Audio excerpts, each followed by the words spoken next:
सुप्रभात बच्चों। आज हम पाठ 3 पाठ का नाम किरमिज की गेंद पाठ का पुनरावर्तन करेंगे, रिवीजन करेंगे। तो चलिए मेरे साथ साथ पढ़िए इस कविता को, इस कहानी को। गर्मी की छुट्टियां थीं। दोपहर के समय दिनेश घर में बैठा कोई कहानी पढ़ रहा था। तभी पेड़ के पत्तों को हिलाती हुई कोई चीज़ धम्म से घर के पीछे वाले बगीचे में गिरी। दिनेश आवाज़ से पहचान गया कि वह वस्तु क्या हो सकती है। वो एकदम से उठकर बरामदे की खिड़की सरकाकर बगीचे की ओर भागा। अरे अरे बेटा, कहाँ जा रहा है? बाहर लू चल रही है, दिनेश की माँ ने मशीन चलाते चलाते एकदम जोर से बोली। परंतु दिनेश रुका नहीं। उसने पैरों में चप्पल भी नहीं पहनी। जून का महीना था, धरती तवे की तरह तप रही थी, पर दिनेश को पैरों के जलने की भी चिंता नहीं थी। वो वहाँ से आवाज़ आई थी, उसी ओर भाग चला। गर्मी की लंबी छुट्टियाँ थी। दोपहर में दिनेश जो है वो अपने घर में बैठा कहानी का किताब पढ़ रहा था। तभी पेड़ के पत्तों को हिलाते हुए कोई चीज़ जो है वो घर के पीछे बगीचे में आकर गिरी। दिनेश को आवाज़ से लग गया कि वो चीज़ क्या हो सकती है। वो आवाज़ को पहचान गया, वो चीज़ को पहचान गया। उसको अनुमान लग गया कि क्या चीज़ गिरा होगा। वो जल्दी सा बरामदे में चिक होता है, पर्दा होता है, बांस का बना पर्दा होता है, गर्मी से बचने के लिए लगाया जाता है। वो सरकाकर वो बगीचे की ओर भागा। तो दिनेश की माँ बोलती है कि बाहर लू चल रही है, गर्म हवा चल रही है, तुम कहाँ जा रहे हो?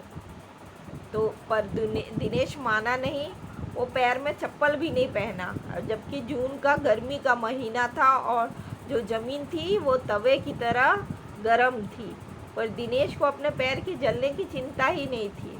वो जहाँ से आवाज़ आई थी उसी ओर भागा। सामने की क्यारी में भिंडियों के ऊंचे ऊंचे पौधे थे। एक और सीताफल की घनी बेल फैली हुई थी। क्यारियों के चारों ओर हरे हरे केले के वृक्ष लहरा रहे थे। दिनेश ने जल्दी जल्दी भिंडियों के पौधों को उलटना पलटना आरंभ किया। जब वहाँ कुछ नहीं मिला तो उसने सारी सीताफल की बेल छान मारी। बराबर में ही घूस ने गड्ढे बना रखे थे। ढूंढते ढूंढते जब उसकी निगाह उधर गई तो उसने देखा कि गड्ढे के ऊपर ही एक बिल्कुल नई चमचमाती किरमिज की गेंद पड़ी है। सामने में जो जहाँ पे पौधे बोए थे भिंडी के छोटे छोटे, वो वहाँ पे वो ढूंढने लगा कि क्या चीज़ गिरी है। वहाँ वो चीज़ नहीं मिला तो सीताफल का बेल फैला हुआ था, उसको हटा के वो खोजने लगा। फिर केले के वृक्ष लहरा रहे थे, उसको भी हटा के उसने उलटना पुलटना चालू किया। दिनेश जल्दी भिंडी के पौधों को इधर से उधर करने लगा, पर वहाँ भी कुछ नहीं मिला। तो वो फल की बेल को हटा के खोजने लगा। फिर वहीं पास में ही मोटे मोटे चूहे ने गड्ढे बना रखे थे।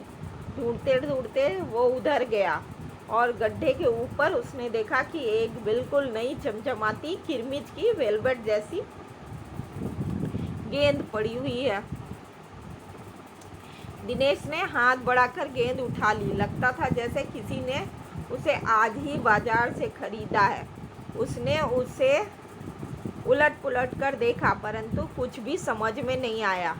नज़र उठाकर उसने पास की 3 मंजिली इमारत की ओर देखा कि हो सकता है किसी बच्चे ने इसे ऊपर से फेंका हो, परंतु उस इमारत के इस ओर खुलने वाले सभी दरवाजे और खिड़कियां बंद थे।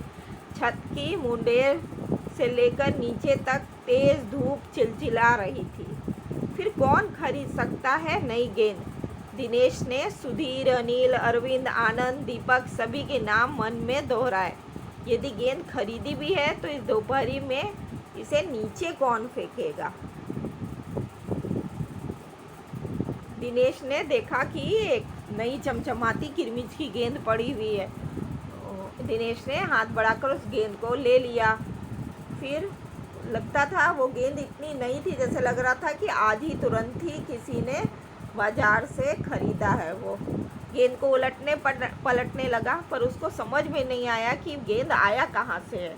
वो सामने की ओर नज़र उठाकर देखा तो सामने 3 मंजिली इमारत खड़ी थी। वहाँ पे उसको लगा कि वहाँ से किसी बच्चे ने शायद फेंक दिया हो, पर इमारत का इधर इस ओर बगीचे की ओर खोलने वाले जितने भी दरवाजे और खिड़की थे सब बंद थे, और इतना तेज़ धूप था कि कोई छत पे किसी को जाने का सवाल ही नहीं उठता है। छत पे इतनी तेज़ धूप चिलचिला रही थी।